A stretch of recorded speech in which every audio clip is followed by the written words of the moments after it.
ಸಿದ್ದರಾಮಯ್ಯ ಕೇಂದ್ರ ಚುನಾವಣಾ ಆಯುಕ್ತರನ್ನ ರಾಜಕೀಯ ಪುಡಾರಿ ಪ್ರೋಗ್ರಾಮ್ ಮಾಡಿದ್ದಾರೆ.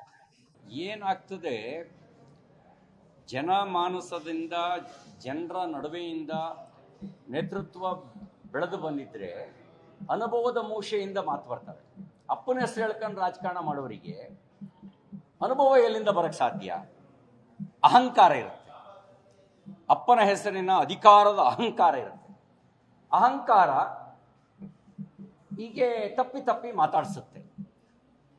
ಅನುಭವದ ಮೂಸೆಯಿಂದ ಬಂದರೆ ಅವರು ಯೋಚಿಸಿ ಯಾವ್ದು ಹೇಳಿದರೆ ಸೂಕ್ತ, ಯಾವ್ದು ಹೇಳಿದರೆ ಸೂಕ್ತ ಅಲ್ಲ ಅಂತ ಯೋಚನೆ ಮಾಡ್ತಾರೆ. ಆದರೆ ಅಧಿಕಾರದ ಒಂದು ಮದ ಹೀಗೆಲ್ಲ ಮಾತಾಡಿಸುತ್ತೆ. ಅದೊಂದು ಸಂವಿಧಾನ ದತ್ತವಾಗಿರ್ತಕ್ಕಂಥ ಹುದ್ದೆ. ಚುನಾವಣಾ ಆಯುಕ್ತರು ಅನ್ನೋದು ಒಂದು ಸಂವಿಧಾನ ದತ್ತವಾಗಿರ್ತಕ್ಕಂಥ ಹುದ್ದೆ. ಅಂಥ ಒಂದು ಹುದ್ದೆಯ ಬಗ್ಗೆ ಮಾತಾಡಬೇಕಾದ್ರೆ ಯತೀಂದ್ರ ಅವರು ತನ್ನ ತಂದೆಗೆ ಅಗೌರವ ಬರೋ ರೀತಿಯಲ್ಲಿ ಮಾತಾಡಬಾರ್ದು.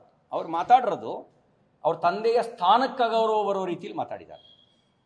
ಅವ್ರ ತಂದೆಯೂ ಕೂಡ ಒಂದು ಸಂವಿಧಾನಾತ್ಮಕ ಹುದ್ದೆಯನ್ನೇ ಅಲಂಕರಿಸಿರೋದು.